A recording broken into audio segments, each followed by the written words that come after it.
everyone, and welcome back to my channel. My name is Danielle and I'm a plant-based nutrition coach.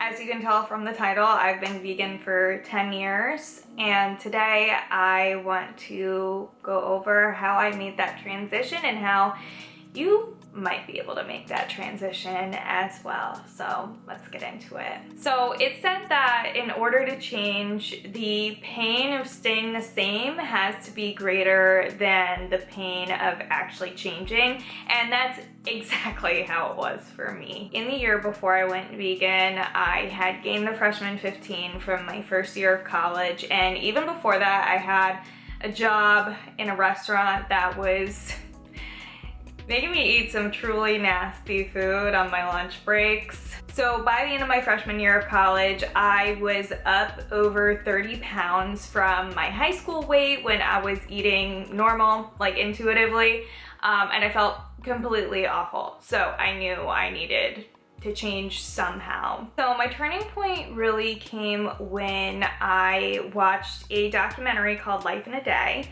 which is not actually about the food industry at all. It's this really cool project actually that a bunch of people around the world filmed their lives over the course of the day. They sent the footage to these filmmakers who edited it all in chronological order and made a movie out of it.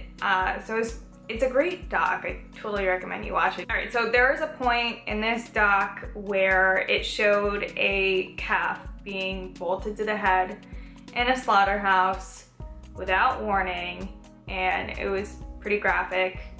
I started just bawling. When you eat meat, you know in the back of your mind that it's a dead animal, but you really can't like grasp the gravity of it until you see footage of one being killed, or if you actually see one being killed in front of your eyes. And I knew that this murder was really unnecessary because I saw other people in the world absolutely thriving on vegetarian diets, and I thought, hey, if they can do it, I need to give it a try because I can't ethically support the unnecessary killing of an animal. So after that, I'm happy to say I never ate red meat again. And this ethical awakening really came at the perfect time because I knew I needed to make changes to be healthier in my life. I knew I wanted to lose this unwanted weight. So my first goal was really to just go vegetarian. I still thought vegan was a little bit extreme for me as someone who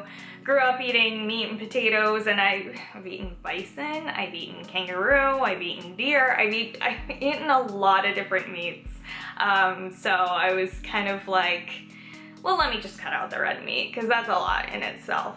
I also really liked eggs, and I really liked chocolate milk. So those are two things that I enjoy. So this all started in May 2012, and for the first month I was pescatarian because I was like, I don't think fish are that cute, like I don't really care about them.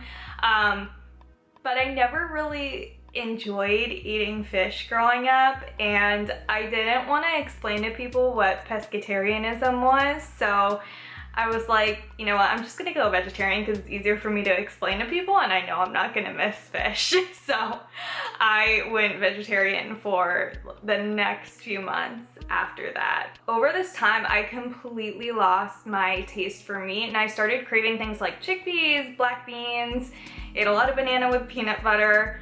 And I started to lose weight, like a pound or two a week. And I started running around the same time because running was really the most accessible, like cheapest form of movement for me. So over this summer of going vegetarian and running, I lost like 15 pounds.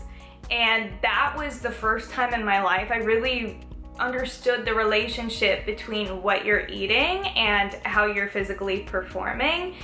And I felt so empowered and like I could change my life in this really positive direction. Like I never thought I would be able to run 2 miles. Like growing up, I was not an athlete. I was an indoor kid playing The Sims and learning HTML on MySpace and eating Hot Pockets. So this was a big change for me. But also during that summer, I became really curious as to why some other people took it a step further and became vegan instead of just vegetarian. Because like, won't a cow's udder like explode if it's not milked? But the truth is, cows are artificially inseminated to produce milk.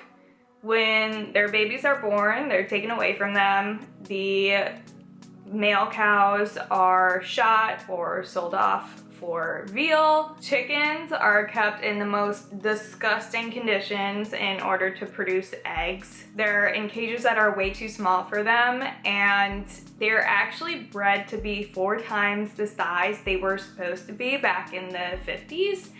And because of that, their legs often can't hold up their weight. So they're almost paralyzed in these tiny cages. So after learning all these things, veganism made the most sense to me, and I have not looked back since. Like, we all know that animals don't want to be killed. We all know that animals don't want to live their lives in these disgusting, squalid conditions. I know that I don't want to support an industry that subjects these sentient beings to literal torture. And that, to me, is the most airtight reason for going vegan. Like, we can debate the nutrition science all day. I'm sure you can eat grilled fish and vegetables for the rest of your life and live perfectly well, but I think we can all agree animals don't want to be killed. And that doesn't mean I'm going around and like kissing chickens. I actually don't really like chickens. I get a little bit nervous around them. They scare me.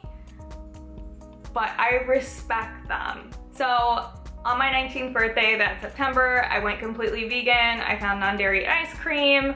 I switched over to almond milk. I replaced the meat in my meals with tempeh, tofu, beans, etc. I found replacements for everything. And this was 10 years ago in 2012. There are so many more replacements that you can use today. And that's really the important thing here, is you need to find replacements for things instead of cutting them completely out. In order to make this transition sustainable for you, if this is the way you want to go, you need to, number 1, make sure you're getting enough calories, and number 2, you need to make sure you're getting enough nutrients in your diet. And the best way to do this is through whole, unprocessed foods and supplementing when you need to. So was this hard for me to make the transition? The answer is no, actually. I kept my why really close to my heart the whole time. I was going vegan because I ethically didn't agree with eating and killing animals in the reverse order. And I do live in a city with great vegan restaurants and Whole Foods, Wegmans, Trader Joe's, etc. Even though now you can get a lot of vegan stuff at Walmart. Have I slipped up? Yes, I have slipped up, but it's always been accidental. So one time I accidentally ate a black bean burger that had cheese melted onto it. I didn't realize there was cheese on it. And I've accidentally had dairy in guac before, but I didn't willingly make these mistakes. And so for that reason, I just move on. If I accidentally eat something, move on. It's in the past, it's fine. I still read labels of everything that I buy and I eat. There is hidden milk in so many things. And I do ask servers at restaurants questions if it's a non-vegan restaurant. So I am that person. So that's a little overview of my journey. I want to know if you're interested in going vegan and you haven't made the complete transition yet, what's holding you back? Because I want to help people with that. So let me know in the comments below. If you like this video, give it a thumbs up, subscribe if you want, and I hope you have a great day.